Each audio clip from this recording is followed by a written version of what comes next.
11. 좋은 것은 영원히 남는다. 세계 최고의 인터뷰어는 누구일까? 칼 퍼스먼이다. 그는 미하일 고르바초프, 지미 카터, 테드 케네디, 제프 베조스, 리처드 브랜슨, 잭 월치, 로버트 드니로, 클린트 이스트우드, 알 파치노, 조지 클로니, 레오나르도 디카프리오, 톰 행크스, 브루스 스프링스틴, 퀸스 존스, 우디 앨런, 바바라 월터스, 펠레, 야오밍, 세레나 윌리엄스, 존 우드, 무하마드 알리 등 지난 50년 동안 인류의 역사를 만든 아이콘들과 심층 인터뷰를 하는 데 성공했다. 그뿐 아니다. 그는 10년 동안 세계를 여행하면서 약 5.5m의 뱀상어와 함께 수영을 했다. 르완다에서는 고릴라들과 씨름을 하고 아마존 정글에서 금을 찾아 나섰다. 전직 세계 챔피언 복서 훌리오 세자르 차베스와 스파링을 벌이기도 했고 세계무역센터 꼭대기에서 소믈리에로 일하기도 했다. 현재 세계에서 가장 아름다운 해변을 찾고자 떠난 여행에서 만난 아내, 세 자녀와 LA에 살고 있으며 매일 아침 내리 킹과 아침 식사를 한다. 싸구려 저녁 식사와 세계 여행 티켓. 칼은 뉴욕에 있는 인사이드 스포츠에 취직했을 때 대박이 터졌다고 생각했다. 전설적인 기자 헌터 톰슨과 술을 마시고 필리처상을 받은 저널리스트들과 이야기를 나눌 수 있었기 때문이다. 하지만 곧 그는 실직자가 되고 말았다.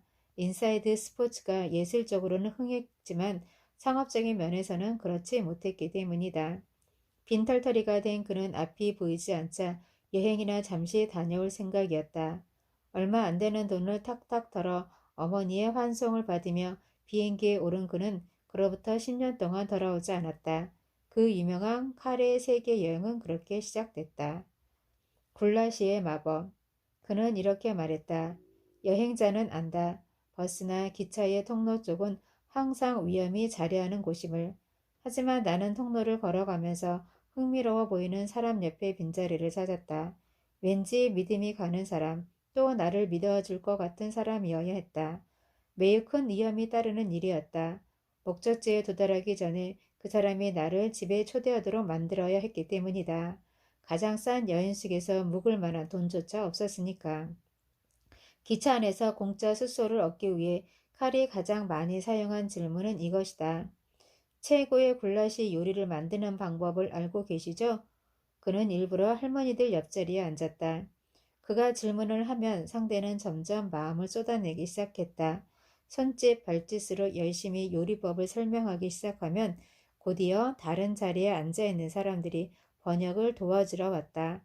어느 나라에서건 마찬가지였다. 헝가리에서 만난 어떤 할머니는 내게 굴라시를 맛보여주기 위해 저녁 파티를 열었다. 파티 도중에 한 이웃이 살고 브랜디 먹어본 적 있어요? 우리 아버지가 만드는 살고 브랜디 맛이 끝내주는데 30분 거리에 사시거든요. 꼭 대접하고 싶네요. 라고 했다. 그리하여 그 주말에 살고 브랜디를 마시며 즐거운 시간을 보냈다.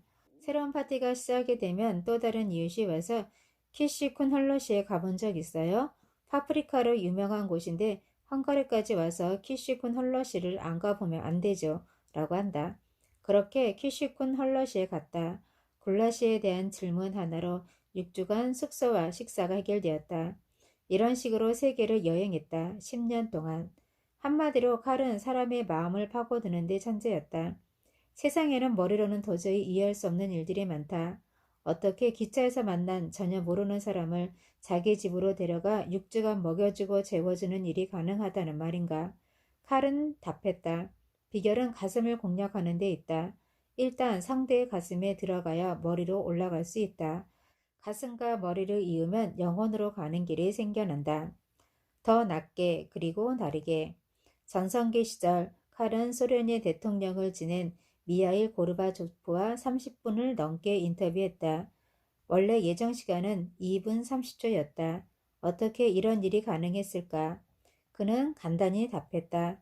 매우 유능하고 이성적인 인물들을 만나면 첫 번째 질문을 통해 곧장 가슴으로 가야 한다. 다른 질문들은 모두 훌륭한 대비책을 세워놓았기 때문이다. 칼은 고르바초프의 홍보 담당 비서관을 따라 방으로 들어갔다. 2분 30초가 주어졌으니 1초도 허투루 쓰지 말자고 결심했다. 고개를 들어보니 고르바초프가 조용히 자신의 앞에 앉아 있었다. 당시 고르바초프는 77세의 나이였고 칼은 일어나서 가볍게 인사를 한 후 자리에 다시 앉았다. 고르바초프는 이미 준비가 다 된 상태였다. 칼은 생각했다. 아마도 그는 첫 번째 질문이 핵무기나 세계 정세, 페레스트로이카 개혁 정책 등에 관한 것이라고 짐작하겠지. 잠시 후 칼이 질문을 던졌다. 아버지의 가장 훌륭한 가르침은 무엇이었습니까? 고르바초프의 얼굴에 당혹감이 번졌다. 하지만 그건 기분 좋은 놀람이었다. 고르바초프는 칼을 지그시 쳐다보며 숨을 골랐다. 미처 준비하지 못한 답을 생각하고 있는 중이었다. 잠시 천장을 올려다본 후 고르바초프는 천천히 그의 아버지가 제2차 세계대전에 참전하기 위해 떠났던 날에 대한 이야기를 시작했다. 인터뷰는 30분이 넘어서야 끝났다. 세계 최고의 배우이자 코미디언 중 하나인 마이크 버비글리아도 칼의 이 같은 전략에 전적으로 동의한다. 사람의 가슴을 공략하는 가장 좋은 전략 하나를 소개해 주겠다. 길거리에서 오프라 윈프리를 만나면 절대로 토크쇼 잘 보고 있어요 라고 하지 마라. 대신 키위 좋아하세요? 라고 물어라.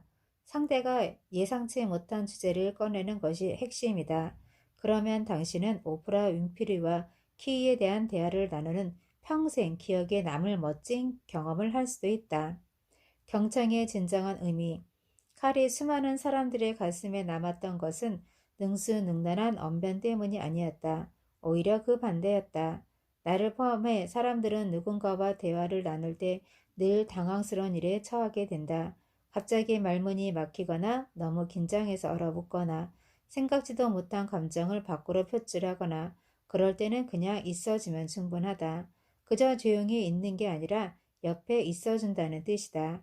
이것이 곧 경청의 본질이다. 사람의 마음을 얻으려면 그 사람의 마음을 열고 들어가는 것만으로는 부족하다. 그 사람의 마음에 남아야 한다. 마음에 남아 오랫동안 그 사람의 옆에 있어주는 것이다. 마지막으로 칼은 우리가 오랫동안 곱씹어 보아야 할 조언을 남겼다. 뭔가 충격적이고 독특한 것을 주려고 애쓰지 마라. 그냥 따뜻하고 좋은 것을 주면 된다. 좋은 것만이 언제나 영원히 남는다. 12. 4,000시간을 생각에 써라. 29살의 윌 매거스킬은 옥스퍼드 대학교 링컨 칼리지 철학 교수다. 그는 세계 최연소 정년 보장 교수이기도 하다. 더 좋은 선행이라는 책을 썼고 효율적 이타주의 운동의 공동 창립자이기도 하다. 커리어를 통해 변화를 추구하는 방법에 대한 탁월한 통찰을 제공하는 8만 아워워스와 수입의 최소 10%를 효과적인 자선 활동에 사용하도록 장려하는 Giving What We Can 등을 설립해 세계적인 비영리 단체로 이끌었다. 열정을 쫓아라는 끔찍한 체면이다. 윌은 그와 동시대를 살아가는 젊은이들의 롤 모델이자 친구이자 현명한 교사다. 일과 삶의 균형, 개인의 성취와 행복, 정의로운 세상에 대한 기여 등등 가치 있는 삶에 대한 지적 통찰이 돋보이는 매력적인 글로 전 세계 젊은 독자들의 폭넓은 지지를 받고 있다. 그는 우리가 열정에 대해 오해하고 있다고 시작한다. 아무리 힘들고 어려워도 열정만 있으면 원하는 삶, 원하는 직업을 찾을 수 있다는 것은 무지의 소치라고 비판한다. 그는 이렇게 말했다. 직업 만족의 가장 큰 조건은 가슴이 뛰느냐가 아니다. 정신이 참여할 수 있느냐가 결정한다. 원하는 직업을 찾기 위해 지금은 전혀 불만족한 일을 하고 있지만 뜨거운 가슴으로 극복해 나간다는 것은 어불성설이다. 더 극단적으로 말하면 열정은 삶과 아무런 상관이 없다. 지금 하고 있는 일이 다양한 관점을 제시하고 좋은 피드백을 주고 자립심을 발휘하게 하며 더 큰 세상에 자신이 기여하게 만드는지와 같은 이성적인 측정 기준이 중요하다.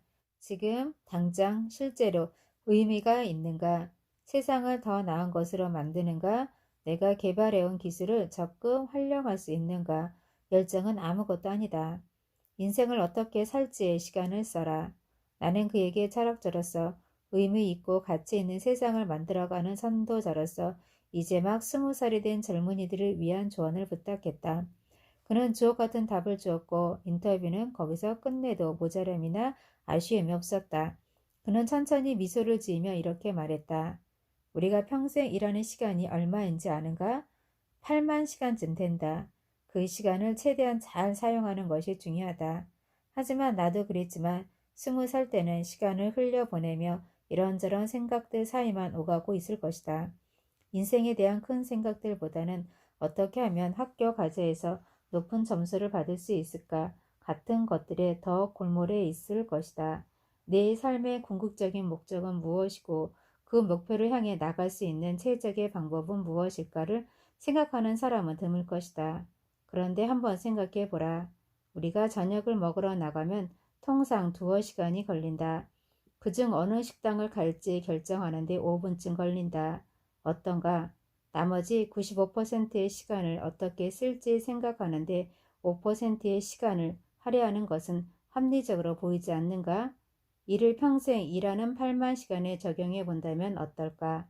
내가 앞으로 어떤 일을 할지, 내 삶의 목적은 무엇인지를 생각하는데 4,000시간 정도 쓰는 건 충분히 타당하다. 이는 일하는 시간으로 따질 때 2년에 해당한다.